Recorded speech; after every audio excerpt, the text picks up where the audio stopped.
his ideas are always crazy, and this game is a big risk for him.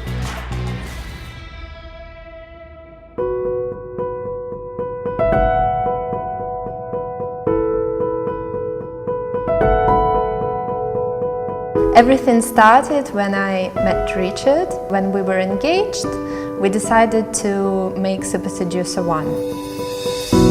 I like doing things that people haven't done before. I thought it was a big challenge. Mostly it was an interesting experiment. We had a very small crew. We didn't really have a director. Everyone was directing a little bit.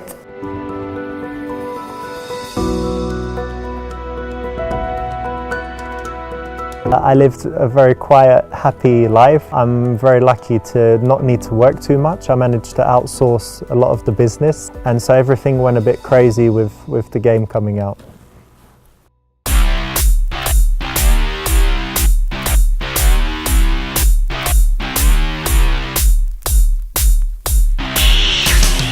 We kind of made it before Me Too and released it after Me Too. It weren't anything to do with seduction. It came under a lot of attention.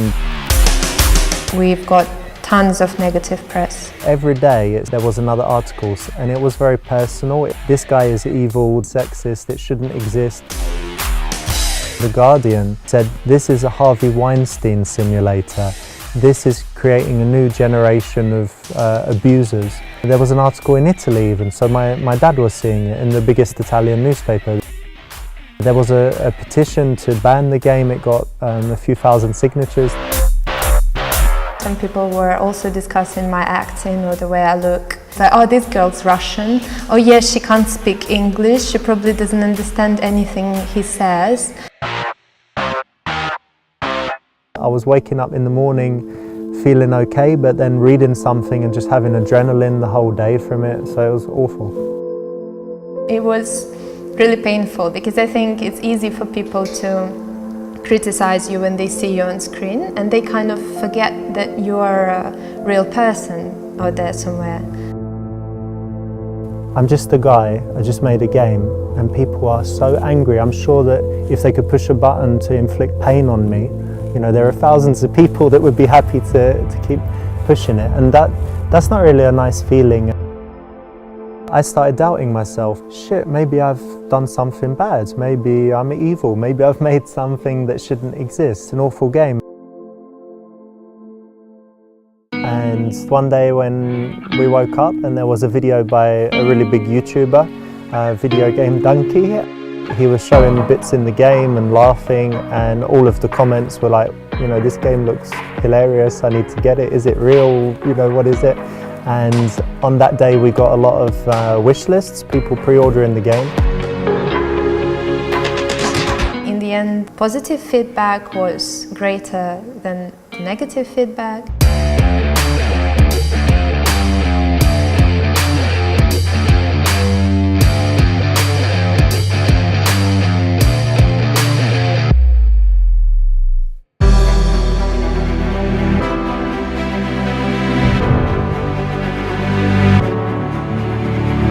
When we were having the problems with the first game, we said anyway we won't ever do anything like it again. When the game got good reviews from the players, we had like a family meeting. We decided to have a meeting to specifically discuss whether we should do it or not.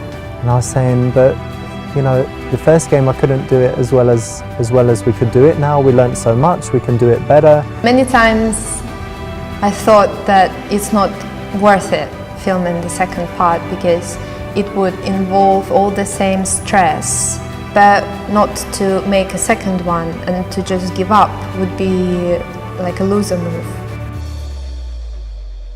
I wouldn't want my last word as a game maker to be only Seducer 1 because it wasn't the best we can do. We decided to film the second part. And in the end we decided that okay, we can do it.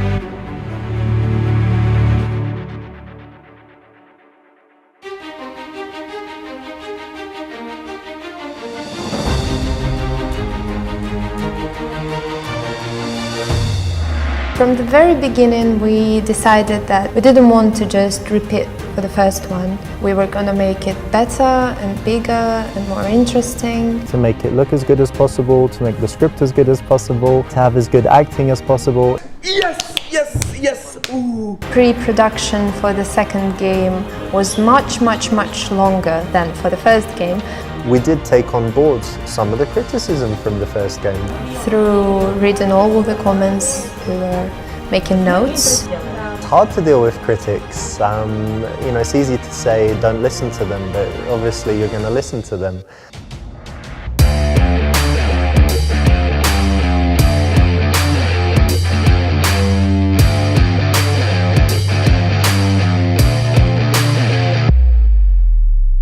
It's usually massive, a lot of lights, it's usually very hot and very hectic.